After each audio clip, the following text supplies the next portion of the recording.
Ano ang greatest treasure mo? Mapayapang ika-17 linggo sa karaniwang panahon, kapanalig. Sister Rose Agtara po ito ng Daughters of St. Paul para sa mabuting balita. Pagnilayan natin ang Ebanghelyo ayon kay San Mateo.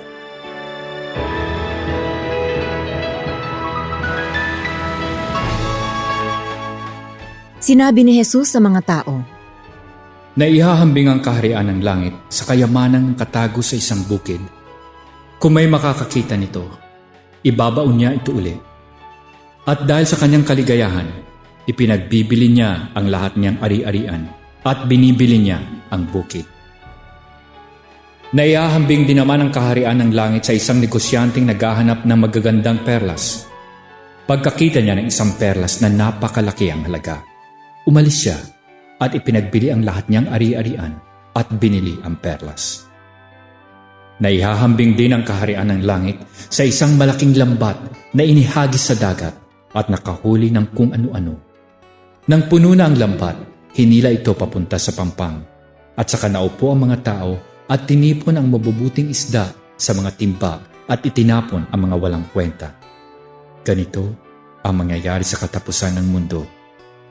Lalabas ang mga anghel para ihiwalay ang masasama sa mabubuti at itatapon sila sa nagliliyab na pugon kung saan may iyakan at pagngangalit na mga ngipin.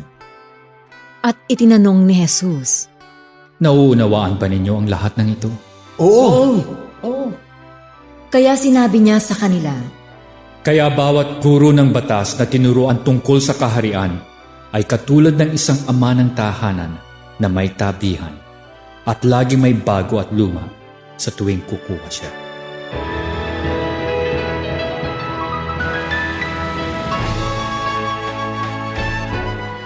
Isang makapangyarihang hari si Alexander the Great na sumakop sa malaking bahagi ng daigdig noong sinaunang panahon.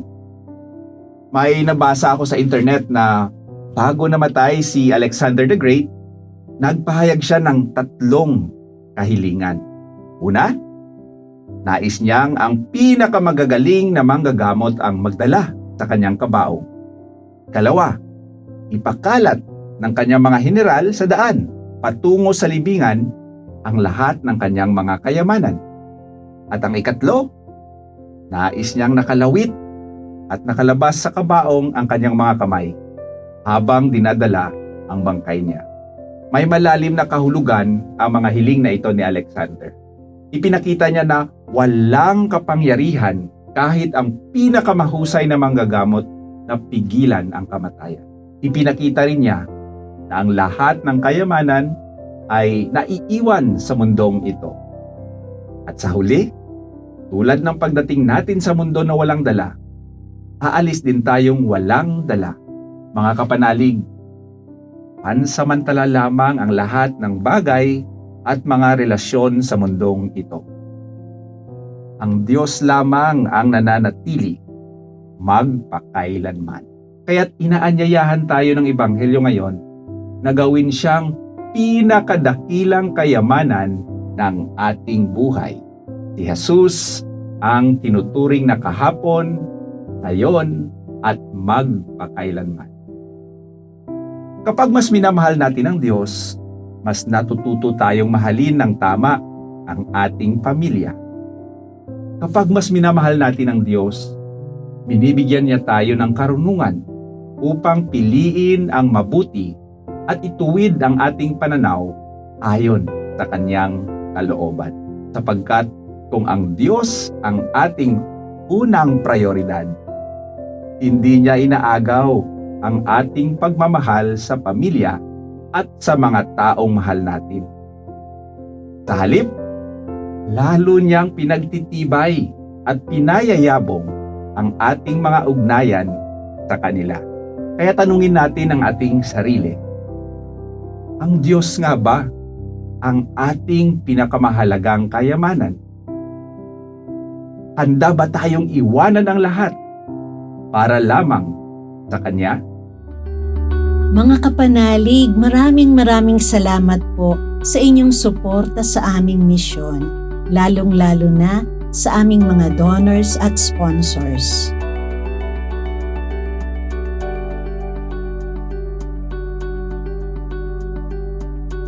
Subscribe, like, share, and follow po lines sa aming social media accounts. Patuloy po kaming humihingi ng inyong tulong upang maipagpatuloy ang programang ito. Maaari po ninyong ipadala ang inyong love offerings at donasyon sa aming donations channels. Ipadala po ninyo ang inyong mga intensyon at kahilingan at makakaasa kayo na isasama namin kayong lagi sa aming panalangin araw-araw.